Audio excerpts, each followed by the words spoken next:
President Cyril Ramaphosa appoints Advocate Andy Mothibi as the new head of the National Prosecuting Authority. What do you make of that? Was this a good move? Was this expected? What are your views on the matter? As you guys know that Shamila Patoi, the much discredited Shamila Patoi, her contract is expiring at the end of this month. Okay, she's been at the head of the NPA for 7 years. She's been a complete disaster. If we are to be honest, as a country, Shamila Patoi has been a disaster to the NPA. As we speak, the NPA is on its knees. And this is largely because of Shamila Patoi's incompetence. She's utterly incompetent and unfortunately she's been useless to the institution. And remember, she's an appointee of Cyril Ramaphosa. Shamila Patoi is a beneficiary of the so-called state capture narrative.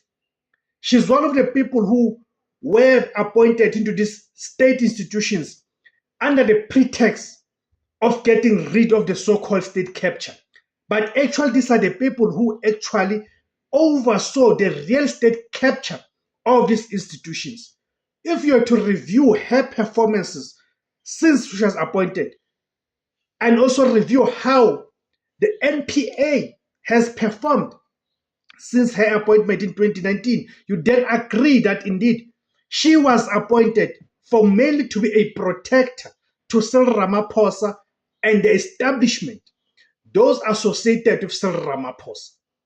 So her term is coming to an end, and through different commissions, she has been exposed to be utterly incompetent and useless to the cause of the country. Okay, so of course the appointment of Advocate Mothibi came as a shock because Advocate Mothibi is not part of the people who were interviewed by the panel. I'm not sure how many of you had expected this move to happen, because I believe everyone had their eyes and their focus on the people that were interviewed by the panel. Okay, so indeed this becomes a surprise selection in a move that caught South Africa's legal and political circles off guard. President Cyril Ramaphosa has appointed Advocate Andy Mothibi as the new Director of Public Prosecutions, NDPP. Okay, on the January 6, 2026, the presidency announced that the man currently leading the Special Investigating Unit, the SIU, the much talked about, the very active SIU, will take over the reins of the National Prosecuting Authority, the NPA. This appointment marks a dramatic turn in the search for a successor to the discredited Shamila Patoi, as the president bypassed an entire short list of interviewed candidates to handpick a veteran crime buster. So the new prosecution boss, why Mothibi? Bypassing the panel, a presidential prerogative. I think that has to be understood. The appointment is as controversial for its process as it is for its choice. The failed search. A 7-person advisory panel led by Justice Minister Mamuluko Kubayi spent months interviewing candidates to find a replacement for Shamila Patoi. However, in a stunning report delivered in December 2025, the panel advised the president that none of the 6 shortlisted candidates were suitable for the top job. The bold move, exercising his constitutional prerogative, Ramaphosa reached outside the interviewed pool to select Advocate Andy Mothibi.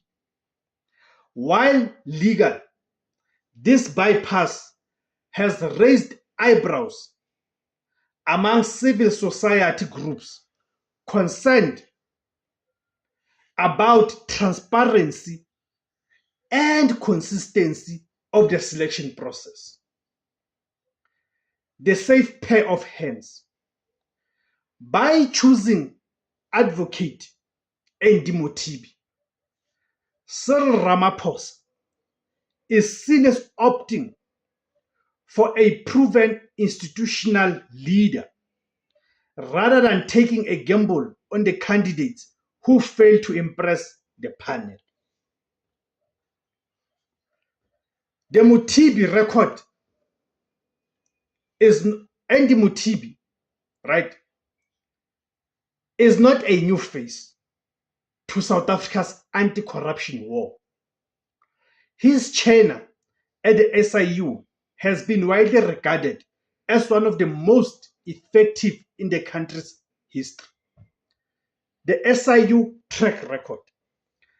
Under Mothibi, the SIU became the state's most aggressive tool for recovering stolen funds, tackling everything from the PPE procurement scandals to corruption in state-owned enterprises.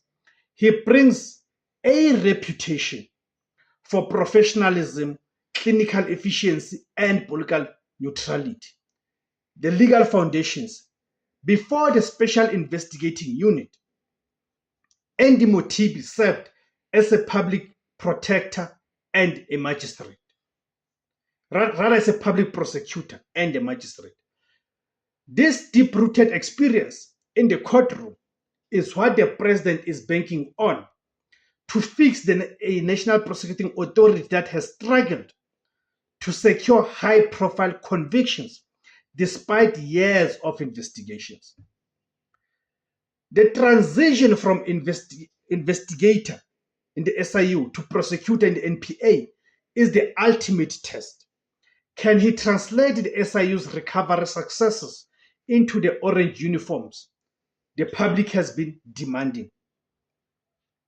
The stormy horizon, challenges, and legal hurdles. Mothibi steps into the NPA at a time of immense internal and external pressure. The Batohi exit. He replaces an incompetent and useless Shamila Batohi, right?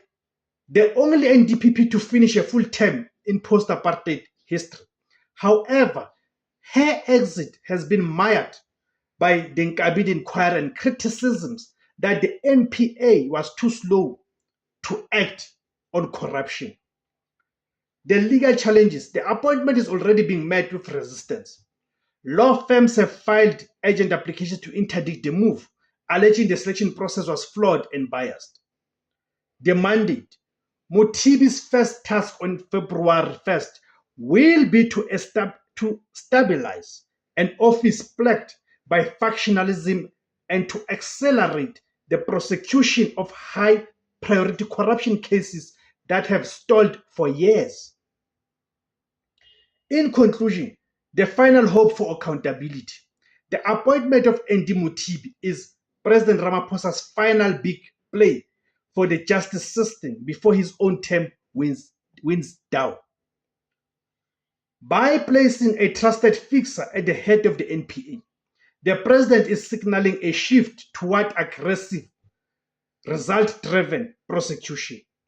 Whether Mothibi can maintain his sterling SIU reputation while navigating the treacherous political waters of the NPA remains to be seen. South Africa is watching, and the clock is ticking for the man now tasked with ensuring that no one, no matter how powerful, is above the law.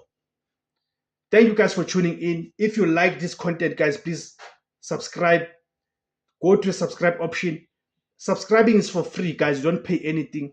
And please, guys, support this platform. There's various ways you can use to support this platform by subscribing, then clicking on the notification bell so each time I publish a video, you don't receive a notification. Another way, guys, is by joining to become a member. You can pay as little as R5 to be a member. Or also buy me the super thanks. There's also different categories of super thanks. Thank you guys for tuning in. My name is Tebos Kosana. The name of the platform is Izwi Labantundu, the voice for Africans. Kamakuma Africa.